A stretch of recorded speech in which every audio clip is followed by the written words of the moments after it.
Hey guys, welcome back to Father Fragrance. I'm Tyler, and we're getting back into our series on how to wear fragrance. And that's just a series that's going to be examining how we can maximize the effectiveness of a fragrance, as well as our understanding on what a fragrance even is and what it's trying to accomplish, right? Today, we're focusing more on that back half.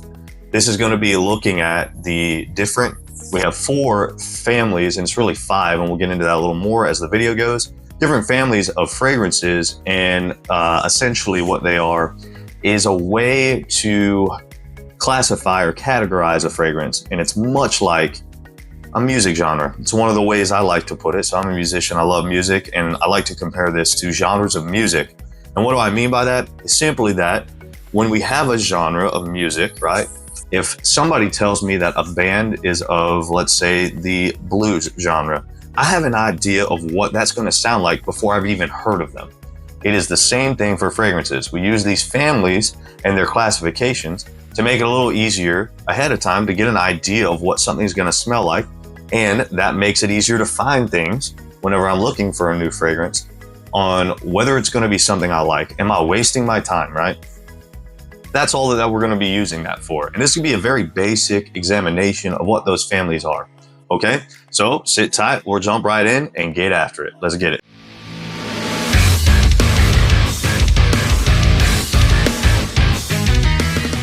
All right, so to start, I think it makes a lot of sense to let's just lay out what the 4 families are and that last 5th one that I was talking about.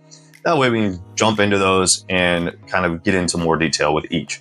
So just to list them, and we have our little fragrance family wheel up here that'll help us as a little depiction of what we're actually looking at.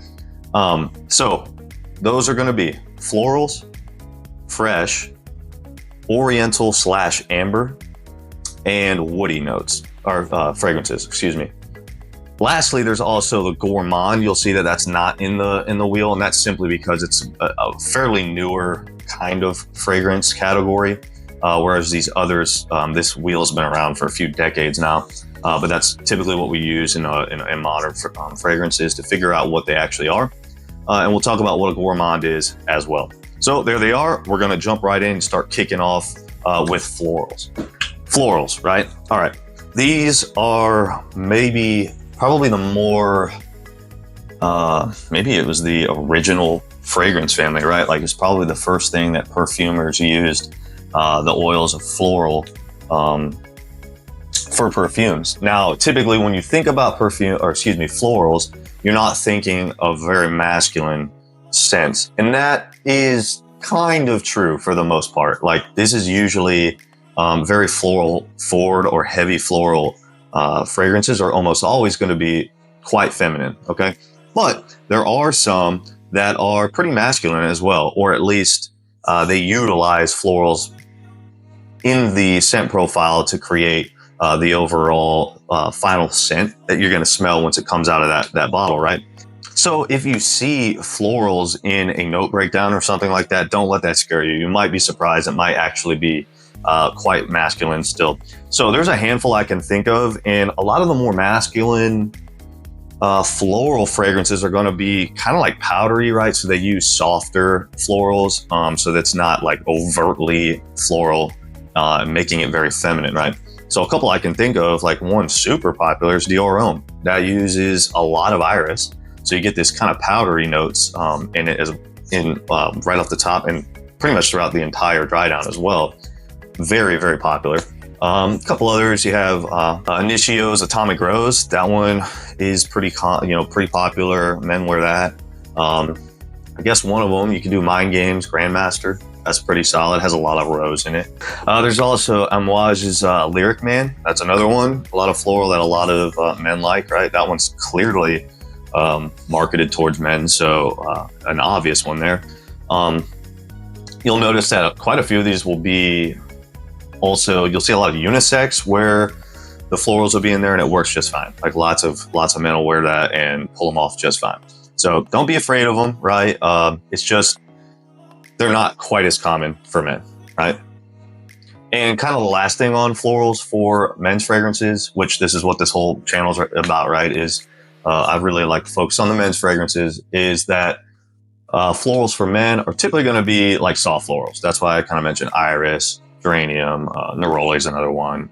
It's just stuff that's not quite as harsh, but I would say like rose is also really kind of nice. So if you see that, even though it's kind of a harsher, more forward floral, take a look at those. All right, so that was florals. Let's move right along. Let's get into fresh. So that's a very big one, and it's kind of self-evident, similar to florals, right? In that these fragrances smell fresh. They smell clean. They smell light, airy, right? A lot of those are going to be more geared towards warmer weather. And when you smell them, you know, right? They just smell clean. It might be the biggest umbrella because this also includes like aromatic fragrances, aquatics, citrus, right? Blue and green fragrances. We'll talk about kind of what those things are. Fougere is also in that, believe it or not, right? So we'll talk about what those things are and kind of what you're expecting out of those like subgenres, right? That go along with it. So some examples I like are PDM Greenlee. So Parfums de Marly Greenlee is one of my absolute favorite fresh scents. I think it's like one of the more modern takes on a green fragrance. Aqua de Jo's, I've mentioned them a bunch on there. Dylan Blue, very clean, very fresh. Your vetiver fragrances as well. Those ones typically fall under this. Like I said, under that umbrella, you have your Fougeres. Like that is, I think people oftentimes will consider that as its own category, but it actually kind of does fall under that umbrella of fresh, right? Because you're actually looking at highly aromatic stuff. So Fougere quite literally means fern in French. And so you think about kind of your fresh green kind of scents that come with it. And typically, just to give you an idea of what those are, right? Those are like your barbershop smelling scents. So I talk about Drakkar Noir is maybe the most commonly known. So it's got like a barbershop vibe to it. I love Creed, Viking. That's kind of a more modern fougere, but they might have some spices in them as well. So some of these categories tend to overlap, but we're typically, whenever we're categorizing something, we're talking about what that main profile is. So that's kind of a look at some of those fresh ones, right? All right, and moving into probably maybe the most masculine of the families, and that's going to be your woody fragrances. And just like the name implies, they made this very easy, right? Just like the name implies, the kind of the forward notes that you're getting here are woody ones, right? They're like I said, typically quite masculine, and there's lots of different woods out there, though. So they all do have. They might be classified as woody fragrances, but they're not going to smell the same, right? So, you know, there are softer woods and harder woods, right? Like a hard wood, for instance, would be like cedar or pine. Those are very, very wood forward. You'll know for sure it smells like you're in a forest almost, right? I happen to be quite a big fan of that kind of stuff.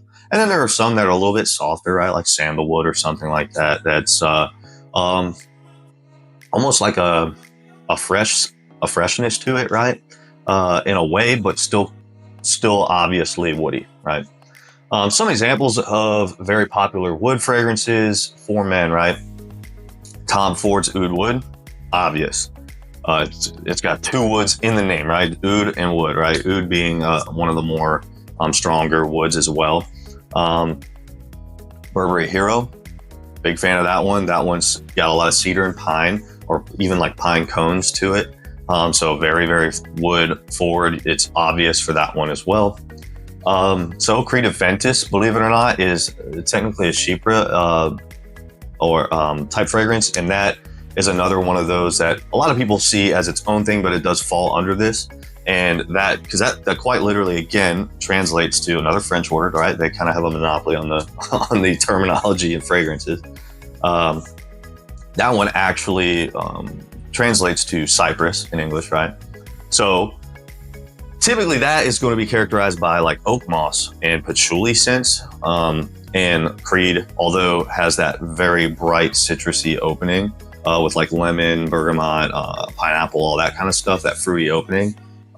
As it dries down, you get a lot of oak moss, patchouli, like birch, right? Some of the other ones in my favorite batches where you have that smokiness in it. Yeah, so that's why that kind of fits in with the woods, believe it or not. So even though you get a crossover, we're still looking at fundamentally what does this fall under, right? And then the last one's like Encre Noir is another one from Elite. Super woody, very obvious. So yeah, that kind of covers it for woods. And then our last of the traditional 4 families is going to be the Oriental / Amber.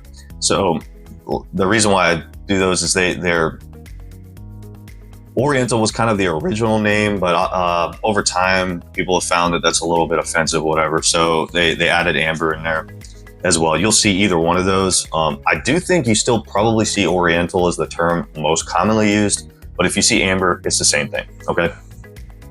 What kind of fragrances are we looking at for this? These are going to be like spice forward, very spicy, maybe vanilla, right? Leathery. The idea was that these were fragrances that were reminiscent of Eastern style fragrances. So aromatic spices, right? We're talking like cardamom, cinnamon, coriander, stuff like that, right? Leathers are typically used as well, and vanilla, like I said. So these ones are usually associated with cold weather. They are typically darker, richer scents. So most of the time when you're wearing Orientals or Ambers, it's going to be in a winter time or fall.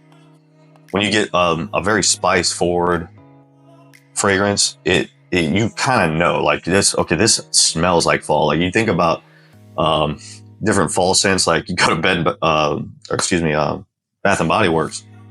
I almost said Bed Bath and Beyond. Don't go there. Bath and Body Works. You get some of these like candles that are geared towards fall scents and stuff, and they're all like pumpkin spice this and cinnamon latte, whatever the heck, right? That kind of gives you an idea of what these kind of are doing. It's the same kind of thing, very spice forward. Some examples of those: easy, Victor and Rolf, Spice Bomb. That's an obvious one. Lots of spices in those, right? Stronger With You from Armani, Emporio Armani. That is virtually all of the flankers too have some kind of an Oriental or Amber vibe to them with like spices, vanillas, some sweetness in them.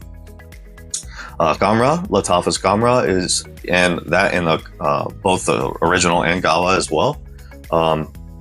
Boozy, vanilla, sweet, spices everywhere, right? Easy. And then Ombre Leather, Tom Ford. That's another really easy one for that. So that's Orientals and Ambers. And then the last, 5th family that's not included on that wheel is going to be our Gourmands. This one, again, translates to like literally to edible, like gourmet, right? So these have an edible scent in nature. They're usually super sweet, intoxicating scents. So chocolate, vanilla, maple syrup, right? Like baked goods, pies, whatever, stuff like that. Is kind of what you're thinking of whenever you smell those, where it feels like you could just take a bite out of it. That's your gourmand, right? This one's also not as common in men's fragrances, and if they are, they typically are marketed as unisex. And not that, again, do not shy away from unisex. I know, like when I first got into it, I was like, I buy men's fragrances. I'm a man. That's what I get. A lot of the marketing behind calling something unisex is simply to get the product to as many people as possible, right? If it smells good and you like it, go for it. Like, don't worry about unisex stuff. So I'll give you some examples of that, right? Most of these, also, I should note, are going to be niche fragrances. There's not as many designers, although they're starting to get more into it as time goes. But most of them are pretty niche because it's like they're uniquely trying to capture that almost food-like quality, okay? So Imaginary Authors, Whiff of Waffle Cone. It smells exactly like it sounds. It smells like a waffle cone. It's awesome. Kerosene Followed. This one is like a nuclear maple syrup. It's almost a little off-putting though, so just be careful with that one. That's not for everybody. It's just one that comes to mind. And then one I like is Mind Games Double Attack.